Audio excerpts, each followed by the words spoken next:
E esse foi Johan, de Álvares de Azevedo. Cheio de intrigas, de reviravoltas, de cenários à la Game of Thrones, de irmão ficando com irmão e de coisas absurdas, né? É um conto curto, mas intenso, né? Esse é um capítulo curto de Noite na Taverna, que tem, na verdade, 7 capítulos. Dentro dos 7 capítulos são 5 contos. Esse é o 6º conto, seria o 6º capítulo, porque tem o prólogo e o epílogo, que também são contos. E pelo que eu vi você falando do romance, é um romance... Não é um romance, é um livro de contos. Isso, do livro de contos. Ele tem muita coisa a ser explorada, assim, né? Não sei se até você quer contar algumas das coisas que acontecem, ou será que são dar algum spoiler do livro de contos? Acho que não, né? Não, é bacana a gente situar, né? Porque eu ouvindo você falar, eu fiquei com vontade de ler esse livro. Então, ele é narrado por 5 amigos, né, que se abrigam em uma taverna, e cada um vai contando uma história, né? Dentro delas tem amores não correspondidos, e sempre assim como uma característica de todas as histórias, tem alguma história de amor que deu errado ou que foi truncada. Mas aí eles exploram coisas até canibalismo, tem em um dos contos, assim, Nossa, então ele é de explorar esse tipo de assunto. Assassinatos, né, que nesse do Johan a gente tem 2 assassinatos acontecendo, violência sexual também tem alguns deles, alcoolismo, entre outros temas. Era o Quentin Tarantino da literatura. Muito bom se falar disso, que a gente lembrou de um filme. Qual foi mesmo? Barry Lyndon, do sim. Stanley Kubrick, porque a gente estava falando sobre o duelo, né? Essa coisa de duelo que é muito louco os caras se combinarem, né? A gente vai em tal lugar pra se matar. E é tudo tão tranquilo, e vai ser a sangue frio, tá? Só um de nós vai sair mas daí vamos vivo. ali antes comemorar que um de nós vai morrer, mas não vamos se matar antes, né? Só vamos se matar na hora. E muito interessante. Não sei se é algo... Até tava falando, parece que esse tipo de honra... não existe tanto hoje, né? Guerra é guerra por guerra, assim, não tem, assim, digamos que regras, e se tem, né, elas são quebradas sempre.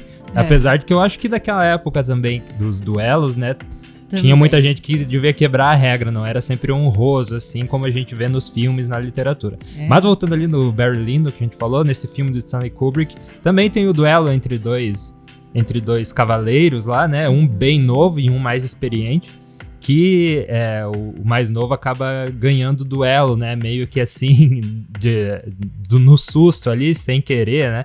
Ele ganha esse duelo e essa mesma coisa de caminhar com as armas, esse duelo clássico aí, né? Mas lembra que tem uma trama de amor por trás desse duelo também, né? Também, cheio de amor, de tramas de amor, inclusive com a prima dele, era no filme.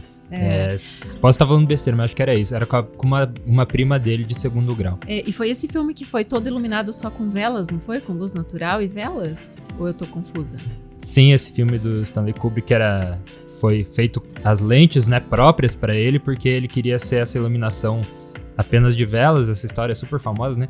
Mas é muito interessante que, só um detalhe técnico, né, que quanto mais abertura tem a sua lente, então ele pegou... fez pesquisa com pessoas que trabalhavam na NASA para desenvolver as lentes para usar. Então, quanto mais abertura essa lente tinha para entrar a luz das velas e deixar aquela cena clara, porque, gente, não sei se você já filmou ou tirou foto de algo só com uma luz de vela. É muito escuro, assim, a vela não ilumina, não deixa na câmera nítido como uma luz, né? Super escuro. Então, ela tinha que abrir muito. E quanto mais aberta aquela lente ficava para absorver toda a luz da vela, mais difícil ficava de fazer o foco. Então, se você assistir esse filme, você pode ver que os atores mal se mexem, porque se eles se mexessem um pouquinho, eles ficavam fora de foco. Então, é muito engraçado. E essa cena do duelo que fez a gente lembrar, né, Noite da Taverna... Fechei o parênteses aqui. É bom falar que aqui não foi motivado por amor, num primeiro momento, foi motivado por uma briga de jogo, né, que é também bem interessante. Sim, esse clima. Foi a briga dos cunhados, né, que também tem tudo a ver depois. Também não sabiam que era cunhados, né, agora que você já ouviu o conto, a gente pode revelar, dar alguns nomes aos bois, né.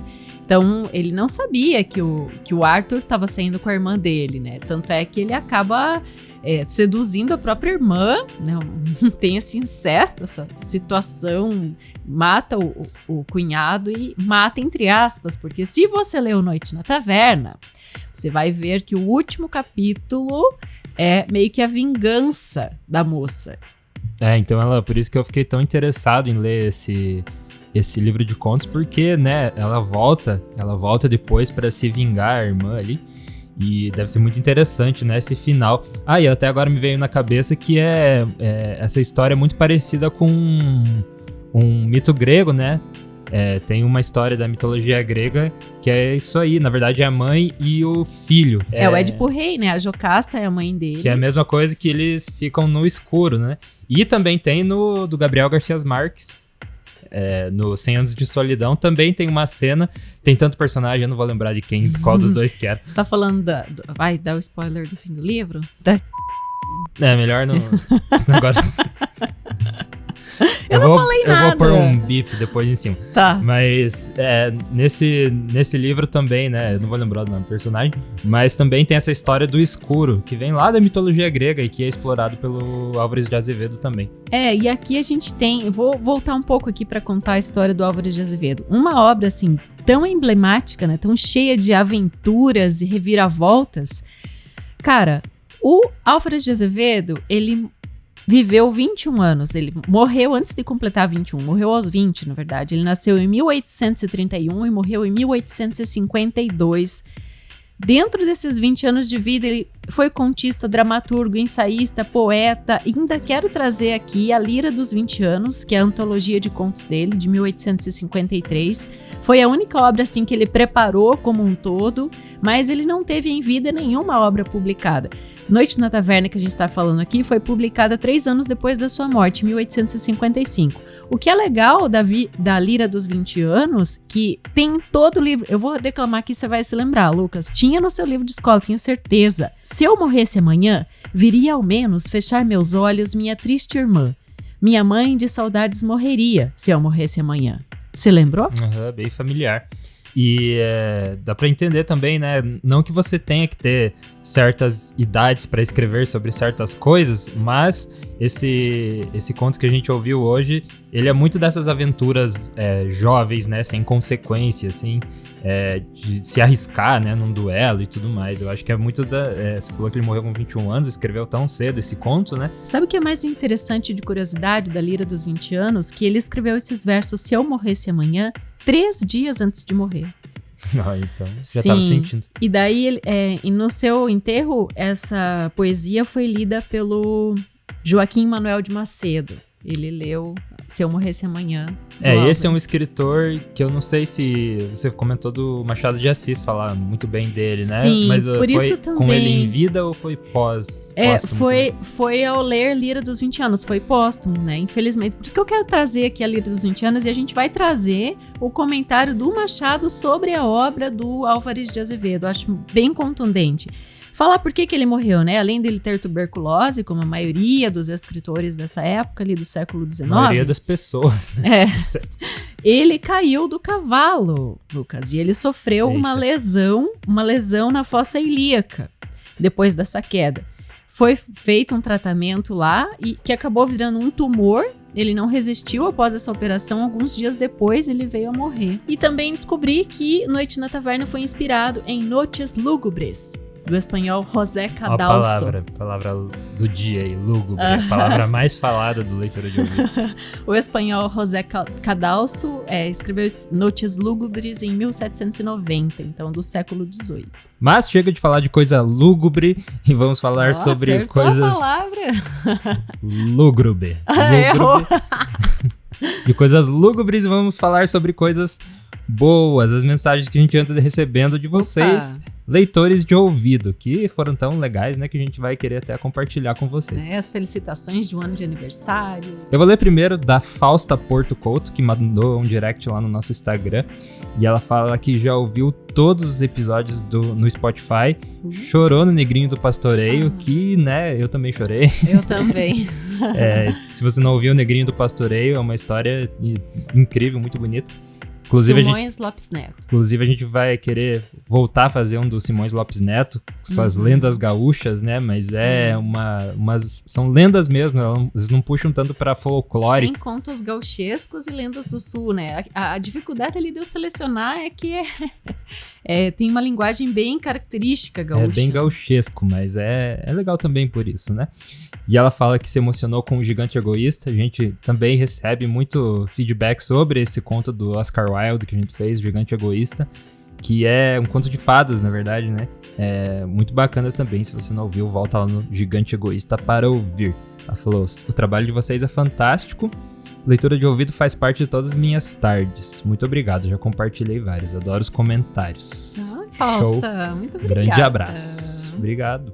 E também recebemos um e-mail de Carol Carpinteiro. Inclusive, se você quiser fazer isso, enviar um e-mail para nós, pode ser lá no direct do Instagram, @leitura de ouvido, ou pode ser pelo e-mail leituradeouvido@gmail.com. Manda também coisas, às vezes se a gente faz algum conto, um poema, e você sabe algo, uma curiosidade legal sobre, assim que você ouve, manda um e-mail para nós que a gente pode selecionar você e ler o seu comentário no próximo Leitura de Ouvido. Isso aí. Ela fala assim, achei a proposta de transformar obras de domínio público em audiodrama excelente. Eu sou uma grande entusiasta de leitura de obras em domínio público, como forma de democratização da leitura. Por isso fiquei duplamente feliz ao conhecer o podcast de vocês, já que também sou apaixonado por audiolivros. Inclusive estou fazendo um curso de narração de audiolivros no momento, Olha de tão só. empolgada que estou com a área. É muito legal, esse mercado está aumentando Demais. muito, assim, e as pessoas estão cada vez mais ouvindo livros, né? Super bacana. Ela falou que ouviu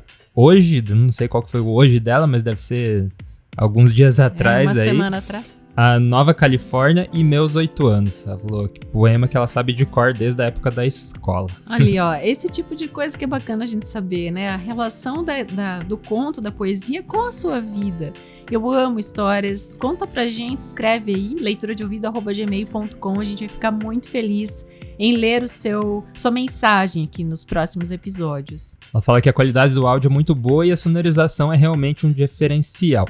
Não sei como vocês dão conta de ter uma produção desse nível e entregar um episódio por semana. Haja dedicação. Também não sei como, mas eu a também gente não sei.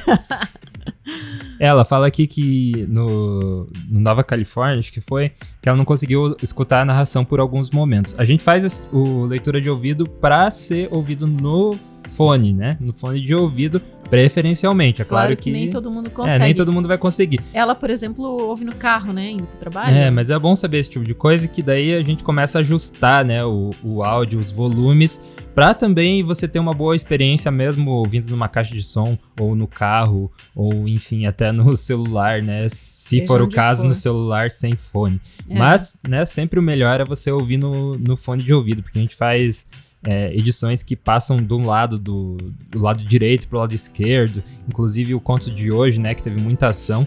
Muito diálogo. Isso acontece muito, né, de alguém tá caminhando pela esquerda e daí passa ali pelo do ouvido direito pro ouvido esquerdo, enfim. Sempre recomendado, então, você ouvir de fone de ouvido, mas mais recomendado que isso é você ouvir, né, a leitura de ouvido. E indicar pra alguém pra Então também. não tem problema se não conseguir o fone. Dela fala também que não poderia finalizar esse e-mail sem aplaudir de em pé as ilustrações de capa dos episódios. Lindo, lindo, lindo. Eu também. Muito obrigado, são muito dedicadas, né? Eu coloco muito esforço nelas pra ficar essa capa bonitona aí pra vocês. E por falar nisso, isso me lembra da lojinha. Gente, a gente fez 1000 pesquisas, muitas coisas, mas a gente resolveu dar um passo atrás. Não que não vai ter lojinha, vai ter lojinha, mas a gente tá abrindo um passo anterior, que é um suporte pra gente ter a lojinha, que é o Apoie-se. Apoie.se, que é um site de financiamento coletivo por assinatura, ou também pode ser crowdfunding, um investimento de uma vez só, mas a gente vai abrir mensalmente para vocês, leitores de ouvido, que gostam de ouvir o nosso podcast e querem contribuir de alguma forma para a gente continuar fazendo isso. E depois desse passo, né, claro que a gente vai fazer a lojinha com as nossas artes de capa em tamanho de vinil, as nossas camisetas, nossas canecas e tudo que for bacana fazer de produtos assim. Surgiu a ideia de pôster também. Na verdade, a gente vai estar fazendo alguns produtos para parabenizar, não, como que se fala? Recompensar os nossos apoiadores do Apoie-se. Então, conforme o preço que você apoiar, né, mensalmente ali, ou enfim, uma contribuição, a gente vai te dar um retorno de algum produto. Isso, vai ter as recompensas, que isso é bem legal. Não, Vai ser, além do episódio que a gente tá entregando, a gente vai dar também algumas recompensas. Uma delas, por exemplo, é ter o seu nome nos créditos finais do Leitura de Ouvido. Outra vai ser o envio do pôster físico mesmo, né? Do pôster de uma capa que você gosta do Leitura de Ouvido, a gente vai enviar. E, enfim, outras recompensas que a gente está desenvolvendo. Então a gente vai estar lá no apoie.se para você conseguir contribuir e fazer o nosso podcast crescer ainda mais. E consequentemente você vai conseguir ter esses produtinhos com a nossa marca por lá, por enquanto, como recompensa. Então, vai vir a grana pelo financiamento e a gente vai recompensar o leitor de ouvido com os produtinhos. Isso não deixa de ser uma lojinha também, né? É uma troca ali que vai acontecer, o que vai ser muito bacana, e a gente espera que logo consiga, talvez semana que vem ou na outra já vai estar no ar o Apoie-se, e daí a gente vai divulgar para vocês o link, como apoiar e tudo mais, e as recompensas. Estamos empolgados com esse passo também. Espero que você tenha se divertido com o conto de hoje, que foi muito intenso e diferente, né, dos outros que a gente faz. Eu acho que o último que a gente fez desse estilo, pelo menos pra mim, né, foi O Tesouro, do Eça de Queiroz, que é cheio de brigas e intrigas e lutas e duelos. Que é um gênero assim muito divertido de fazer também, não tem tantos contos, né? Não é tão vasto assim, mas também é muito legal. E talvez a gente volte, né, com Álvares de Azevedo. Eu fiquei com muita vontade de fazer outros ainda de Noite da Taverna. Se você quiser também, dá uma dica aí pra gente, a gente pode de repente estar trazendo um que você, nosso leitor de ouvido, quer ouvir aqui com a gente. Domínio público, hein? As dicas em domínio público pra gente conseguir fazer. E até a próxima leitura. Bye! O Leitura de Ouvido é dirigido e narrado por Daina Pasquim. A edição, artes de capa e trilha sonora de abertura são feitas por mim, Lucas Piasecki. Essa é uma produção da Roca Studios. Inscreva-se no nosso canal youtube.com/leitura de ouvido. Siga-nos no Instagram, @leitura de ouvido. Quer falar com a gente? Manda um e-mail para leituradeouvido@gmail.com. Siga-nos no Spotify para não perder os próximos episódios. E a gente te vê na próxima leitura.